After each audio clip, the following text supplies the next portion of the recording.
and transfer links, and we get towards summer, so they keep coming.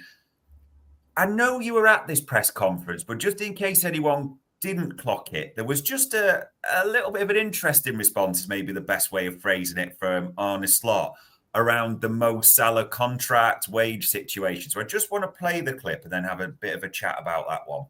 And on his form, you sort of asked for this, but his form, does it make it easier for the club to want to extend his contract, or more difficult because of how well he's doing, in your opinion? Damn, bad time to buffer that. But just in case anyone did miss it or didn't see it, it was almost, and tell me if you see it differently, this, David. He's straight battered all the contract questions, hasn't he? Like, that's not my remit. Speak to Richard. There's been a nice church and state separation almost so far. But this time, he was almost jokey about the situation and saying, yeah, I wouldn't almost have to pay Salah, the better he plays, the higher it goes. Are we looking into it too much to be positive about his relaxation and the way he's answering there? No, I don't think we're looking into it too much at all. I mean, I said this myself on my own YouTube channel in kind of reviewing the press conferences, that what's interesting is before that question is a few of the questions from Vinny at Sky Sports were kind of centered on Mo and his chances of Ballon d'Or, how well he's playing, just very kind of general. And Slot from nowhere dragged up the contract aspect and mentioned that he doesn't get asked about it anymore, and he's quite glad about that.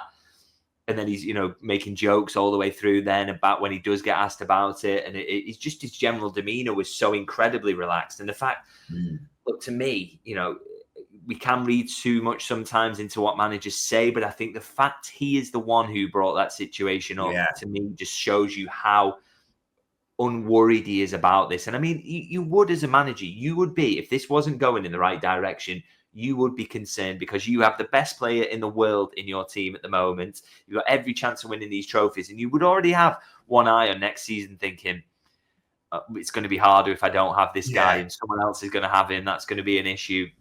You wouldn't be bringing it up and joking about it. And when the journalists have stopped asking you about it, you wouldn't be making that the topic. So to me, it does suggest something, and it chimes with what Virgil has consistently told us. He's very relaxed as well about his contract situation. I think Salah is showing that he is as well. He's been a bit less kind of cutting in some of the things he's said about it recently. So I just get the impression from all parties that this is going to get sorted. And even if we weren't being given that impression, there's just no world where Liverpool let the best player in the world go on a free transfer this summer. It won't happen. And similarly with Virgil, obviously Trent is a separate situation because it is his decision about whether he goes or not. But with those two in particular, I can't see a world where they let them go, because Liverpool have consistently said that, dipping into the transfer market creates a risk because you don't know what you're going to get.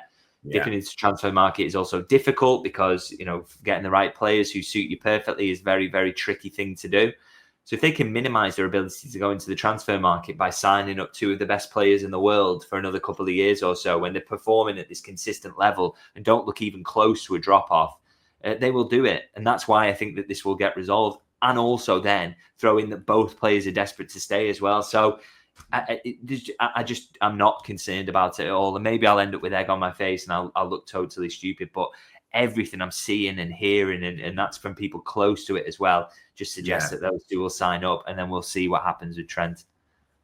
There does seem to be a little bit of almost that maybe snowball's too strong, but Arne Slot's comments people will think about. I know we talked about the Sam Wallace piece, that the wisdom, the expectation is, and even Lewis Steele wrote about it in the Daily Mail as well, that seems to be the noises. That is that part of it for you, the noise, the consistency, everything seems to be hearing, like Trent is a separate situation, but let's not be stressed over VVD and Salah. Those are the two. Yeah, it's just because that is the noise, is that there is no need to be stressed out. If the people very close to it are not concerned, then, it doesn't sound like it's an impasse that they all think is absolutely unsolvable. So I just think they'll get there. And for all the reasons I said as well, in that Liverpool won't want to have to do that bit of business where they replace the best centre-back of all time and the world's best player in the same summer, plus everything else they then have to do with Núñez possibly departing, Joe Gomez as well on that list. Left back is an area of concern. So they're not going to want to give themselves all that to do. And so I just don't think they will. Yeah, time will tell. It would be nice to get some good news on that, but we'll see what the near future brings. And transfer links, there was a few, maybe it's coincidental that it happened to be Newcastle we were playing, but I know you've clocked these as well. Lewis Hall's been mentioned as a target by certain sites, hasn't he? That a link. I mean, I know Salah gets an assist and it's playing Mo Salah, but I actually think Hall has done very well this season and did okay last night. So maybe there's a bit of, imagining that. But heard anything around Lewis Hall? Can you see it even at all? I'm sure he's a player that Liverpool are kind of keeping an eye on in the, age profile, English, so he's homegrown, all that. And he's a very good player. I thought he had a great game last night. I know Salah still gets the assist in the end because he's Mo Salah and he's ridiculous and he still dribbles past him a couple of times and still probably could have won a penalty. But I still thought Lewis Hall played pretty well. Yeah. He managed Salah as well as I've seen anyone manage him. He's clearly a very good player. I am a little sceptical on links, though, and whether he'd be the one that they go for this summer. I mean, he's only 2 years into his Newcastle contract. Yeah. He's a boyhood Newcastle fan, and he made a big play of that when he went there. Their PSR concerns are easing a little bit as well. So I'm just not so sure he'd be mega keen to get out at the moment, and that that it wouldn't be for an awful lot of money as well, given Newcastle's position now. So I'm a little sceptical over those links, to be honest. I think if Liverpool, I think Liverpool will sign a left back this summer. I expect it to be someone else, but he is a very, very good player. There's no doubt about that for me. Yeah, the Red Armchair supporter agreeing there. And then Helia Mata saying what the odds Liverpool continue to buy more Dutch players. I mean, the other link in terms of left back, especially, this is a name we've talked about before. Fabrizio Romano mentioned it. Jarell Hato at Ajax. That name just, there's no smoke without fire, as they say. That name doesn't go away. It keeps coming up from different sources. Maybe as Helia Mata's put it as at the moment, is it Hato or is it Kirkez? Is it that simple for you? No, because it could be someone else completely. I mean, I mentioned Gutierrez in a piece I wrote on Substack as someone that they also like, who's at Girona. So, there's a few potential left backs out there who they like. It's interesting with Hato because he's a slightly different profile, isn't he? Can play centre half. So, I don't know whether Liverpool are going to go down that route I think the left back they need is kind of someone who's coming in ready to be first choice from the off, and someone who's more in that Kirkez age profile, played a bit maybe a tougher league as well, and he's ready to kind of come in. And I'm no scout, so I don't know Hato inside out, but I think Kirkez maybe fits that bill a little bit more. Gutierrez does, and I think Slot's shown as well. He's not necessarily looking for that centre half come left back profile. He's looking for an actual left back. So, that's the profile he kind of likes. So, maybe Hato comes in and could be that fourth choice centre half if Joe Gomez leaves. That would be, and then can get minutes on either side. That would be almost perfect. So you could see a world where you get Hato and Kirkez. That could be a possibility. I wouldn't rule that one out at all. So, but I think for the first choice left back that Liverpool are going to sign, maybe it's going to be more of an out and out kind of up and down left back. But maybe Hato's that as well, by the way, because like I say, I don't have that expertise. It's just what I've read about him. Yeah, it will be interesting to see because people keep putting the two together, but they are completely different profiles, even though they can play left back. It is important to remember that, people. And it keeps coming up, so we might as well squash it for another week. There was yet more Isak stories to Liverpool. Is this going to become, do you think we always have one that's like a manifestation signing? Is that what you think Isak could be, that these rumours are going to rumble on until it is done? But the one reason I want to shoot this down more than anything else is because people are convinced themselves, oh, well, the FSG journalist linked us to this player and it didn't happen. Yeah. Typical. It's just to sate the fans or whatever. So let me just say now, nobody is linking him who with any kind of strength or anything who I would kind of hang my hat on. So nobody's putting this out there. It's just, there's whispers and all this and maybe people couching it by mentioning it in reports, but nobody's really going in on it. And I just personally find it really, really hard to see. It'd be an outrageous amount of money. I think 150 million, possibly north of that Newcastle could demand because he has 3 years left on his deal. He's been injury prone in the past, so that makes you a little bit concerned about spending that sort of money on him. So he's no guarantee he absolutely plays every game in the season for you. And also Newcastle, as I said, PSR concerns are easing now, so they're in a position to keep him for at least one more season, even if he wants to go. So I just can't see it at all. It's not a very Liverpool signing, is it, at the end of the day? So if anyone's getting the hopes up about that one now, let's just shoot that down right now. That is very, very, very unlikely to happen, I would say. And I think there are other very, very good players that Liverpool could get in for that centre forward role who aren't Alexander Isak.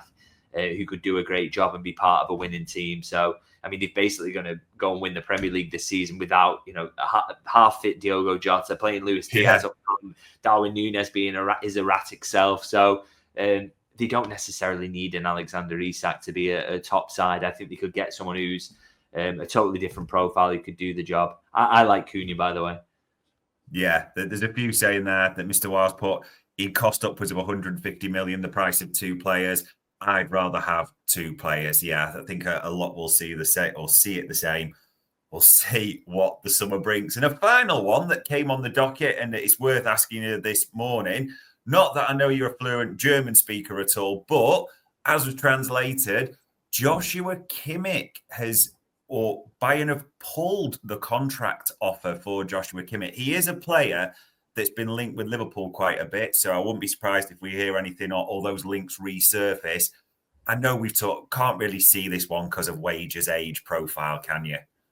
Yeah, exactly. It just kind of feels like a little bit of a cynical attempt on the players' side to leverage Liverpool to get a new contract, which obviously is failed if that report is to be believed. So interesting that he'll be on the market this summer as things stand, but I really, really struggle to see Liverpool going anywhere near him. I mean, he'd be an interesting signing, wouldn't he? Because he's a great player and he'd come in and could play any of those midfield roles. But, you think of the Thiago signing, very kind of similar in terms of where he was up to age-wise and having won everything at Bayern. But that was such a Jurgen Klopp signing. I don't think that would have been signed off. Otherwise, he was desperate to work with him and obviously got his way. But he didn't kind of work out in the end, did it? And I just don't see, with the crazy wages he would be on going on a free transfer, whether Liverpool would be the ones to kind of step in and go for him, really. I struggle to really see that one happening. I think Liverpool's name's been used a bit. I mean, it's one where if Manchester United don't change their ways in any way, probably they will sign him and he'll be an absolute flop there. So, I take all those kind of links with a bit of a pinch of salt, really. I don't expect this one, particularly with the new recruitment regime that Liverpool have got, or the old recruitment regime is what it is, I guess. Back to what it is. Yeah, true. And it's almost a generic question I want to ask, but a few have flagged this, and I kind of understand it. There has been a few briefings from sort of patch journalists or pieces out there, maybe it's better to say, around that Liverpool could be looking at a big summer and referencing the fact that they didn't spend much last summer, bar a future Marmadashvili transfer, the Chiesa, which was 10 million's nothing really in terms of elite football, isn't it, in that sense? Are you hearing anything in that regard that there could be serious money to spend? Because you'll know how this works. Fans will be thinking this is just a cynical thing. It's going to be another net spend, 30 million, even with all the Champions League money, the league title, etc. Or are there any noises even from the club? Is everyone just running away with this? No, I think there's every chance it'll be a big summer. I mean, a lot depends on what happens with the contracts. Obviously, if they lost all 3, I mean, it's have to be an absolutely insane summer, which again is why I don't expect it. But I just think there's going to be an awful lot of churn because there are players who want to leave and will leave. I expect that, I mentioned Núñez and Gomez as a starting point there. I think at left back, you're probably going to move on Kostas Tsimikas and bring somebody else in there. So immediately, then, what happens in midfield? Does Endo leave? What happens with Harvey Elliott? There's some interesting decisions to make there. So all of a sudden, you've got this churn kind of enforced on you where Liverpool are going to have to invest a lot of money. But I mean, weirdly, with how good they are in the transfer market, you could have a net spend of 0 because, you could get decent money for Joe Gomez. You could get decent money for Núñez going to Saudi. And then all of a sudden, you make a couple of really smart buys and you're not really pushing the boat out hugely. So my thing is that, I think maybe a big summer in terms of ins and outs, but in terms of the actual net spend, it may not need to be that high. And I don't understand anyone who kind of craves it being high, because if it doesn't need to be, why bother really? We want Liverpool to continue to be run smartly, and there's no point spending money just for the sake of it. As long as Liverpool replace the outgoings with good players, then they'll be in a good position, and you back them to do that. Yeah, it does feel like there could be quite a few departures one way or another this summer, whether expected or not. So it will be, again, one to keep an eye on. But the more immediate future, and I suppose I don't want to go into this too much because I know it'll build into next week. When you talk about PSG, it's a difficult one because, with the greatest respect to the French league, we know how that works. We expect them to score loads. We expect them to not concede that many at the same time as well. The question I more wanted to ask